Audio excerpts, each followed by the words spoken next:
Trigger warning: this account describes wartime sexual violence, coercion, and humiliation.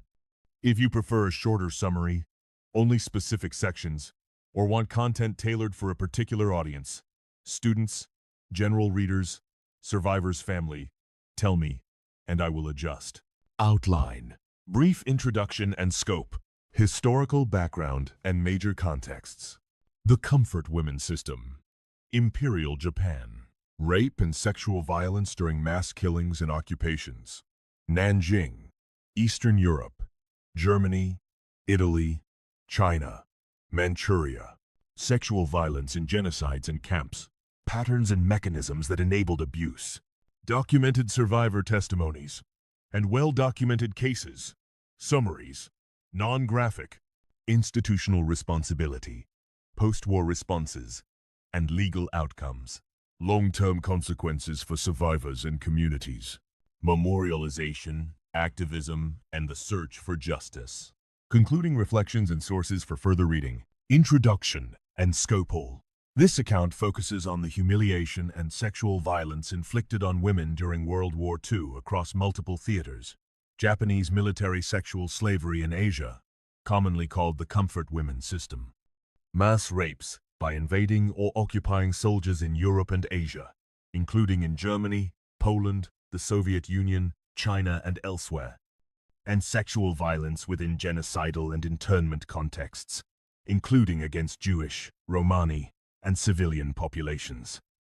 The intent is to present a historically grounded, non-graphic, survivor-centered account drawing on documented testimony and scholarship to describe patterns and institutional settings that enabled abuse, and to summarize how societies have later responded. 2. Historical background and major contexts. The Comfort Women System.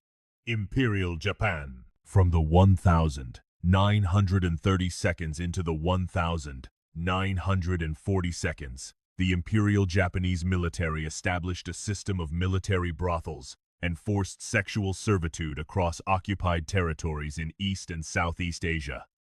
Women and girls, Korean, Chinese, Filipino, Indonesian, Dutch, and from other places, were recruited by a mixture of deception, coercion, abduction, and outright forcible taking, then held in comfort stations and compelled to provide sexual services to soldiers. Some survivors later testified publicly, notably Kim Hak-sun in 1991 and others, and scholars such as Yoshiaki Yoshimi and Yuki Tanaka have documented military involvement and the scale of the system. See further. Reading. Rape and sexual violence during mass killings and occupations.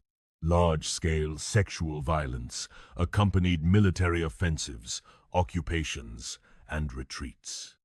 During the 1937-1938 assault on Nanking, numerous Chinese women and girls were raped and humiliated as part of a broader campaign of killing and terror. The events are documented in survivor testimony and contemporaneous reports. Iris Chang's Rape of Nanking summarizes many sources.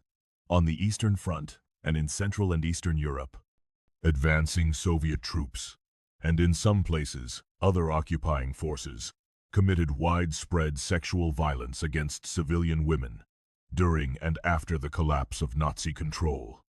Historians including Norman Neymark and Antony Beevor discuss these patterns. In Germany, Italy, France, Poland, and elsewhere, women of many ages and backgrounds suffered rape and sexual coercion by soldiers, collaborators, and opportunists as front lines shifted. Sexual violence in genocides and camps. Sexual violence was also part of genocidal processes and the persecution of Jews, Roma, and others. Scholarship collects and analyzes testimony about assaults in ghettos, during deportation, and in camps. Work by editors Sonia Hedgepeth and Rochelle Seidel and other scholars has aimed to document and give voice to Jewish women's experiences of sexual violence during the Holocaust while stressing survivor dignity. 3. Patterns, mechanisms, and enabling institutions. Across different settings, several common patterns help explain how sexual violence occurred at scale. Militarized structures and impunity, hierarchical military command, lack of accountability, and wartime suspension of civil protections allowed perpetrators to act with little fear of punishment. In some cases, sexual exploitation was organized or tolerated by commanders as an instrument of control or logistic morale policy. Forced mobilization and trafficking. Recruiting networks, sometimes involving civilian intermediaries, traffickers, or collaborationist authorities, facilitated the abduction or false recruitment of women into brothels and camps. Occupation dynamics. Chaos, displacement, and the breakdown of law during invasions and retreats exposed women to assault. Sexual violence was frequently used as a means to terrorize communities, assert domination over a conquered population, or humiliate perceived enemies. Social stigma and silence. Social shame, fear of retribution, and the marginalization of victims often silenced survivors for decades. Many women did not tell family members, and public acknowledgement was delayed or denied in many societies. Selective legal attention. Post-war criminal justice focused primarily on military, political, and other atrocities. Sexual crimes were often overlooked, incompletely prosecuted, or subsumed under other charges. Documented survivor testimonies in cases, sensitive summaries to respect survivors' dignity and avoid graphic description. The accounts below summarize documented testimonies and cases without explicit detail. Comfort women testimonies. Starting notably with Kim Hak-sun's public testimony in 1991, many women gave detailed personal accounts of being coerced into military brothels, suffering repeated sexual assault, harsh living conditions, poor health care, and social ostracism after liberation. Jan Ruff O'Hearn, a Dutch survivor, provided a widely cited testimony describing forced confinement in Southeast Asia. These testimonies emphasize deception, coercion, loss of autonomy, and long-lasting trauma. Scholars and primary source collections include Yoshiaki Yoshimi's archival research and survivor interviews compiled by researchers and NGOs. Nanjing and Civilian Survivors Bed. Chinese survivors of the Nanjing Massacre and related atrocities told of sexual violence as part of wider assault and murder campaigns. Their accounts, complemented by foreign diplomat and missionary reports from the time, document systematic brutality intended to terrorize the population. European occupation and the fall of Germany 5. Multiple primary sources and memoirs record the widespread rape of German and Eastern European women in 1944, 1945, and immediately after. The Anonymous Diary, published as A Woman in Berlin, a first-hand account covering the spring of 1945, is one of the best-known contemporaneous testimonies documenting occupation-period sexual violence and the strategies women used to survive. Later, oral history projects and research by historians, for example, Atina Grossman, Antony Beevor, Norman Naimark, expanded the evidence base and noted how fear of stigma suppressed public discussion for many years. Sexual violence during genocidal persecution. Survivor testimony collected by Holocaust researchers and organizations documents sexual humiliation and assault in ghettos during transit to camps and in camps themselves. Because of the compounded stigma and the priority of documenting mass murder, these experiences were often less visible in early post-war histories. More recent scholarship has foregrounded these testimonies. Institutional responsibility, post-war responses, and legal outcomes. Trials and prosecutions. Major post-war tribunals, Tokyo and Nuremberg, prosecuted many atrocities, but did not comprehensively address sexual violence as a distinct category of crime. Some perpetrators were prosecuted in national courts, many were not. The uneven prosecution reflected limited political will, evidentiary challenges, and social reluctance to foreground sexual crimes. Acknowledgement, apologies, and reparations. Official responses varied. In Japan, the 1993 Kono Statement acknowledged the involvement of the Japanese military in the coercion of comfort women. The 1992nd and 2000 saw initiatives such as the Asian Women's Fund, 1995, 2007, which combined private compensation and apologies, but was criticized by many survivors and activists as insufficient.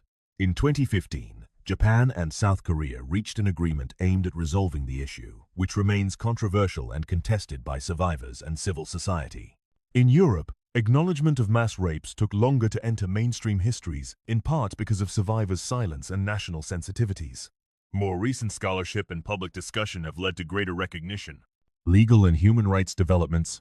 International legal frameworks addressing wartime sexual violence strengthened after World War II, particularly following the conflicts of the 1992. For example, ad hoc tribunals for the former Yugoslavia and Rwanda prosecuted sexual violence explicitly as war crimes and crimes against humanity. Though these post-Cold War developments postdate World War II, they have informed retrospective understandings and the legal argument that sexual violence was a punishable crime under existing norms. Long-term effects on survivors and communities. Physical and reproductive health consequences. Survivors faced injuries, sexually transmitted infections, and reproductive health complications, often in settings with inadequate care. Psychological trauma.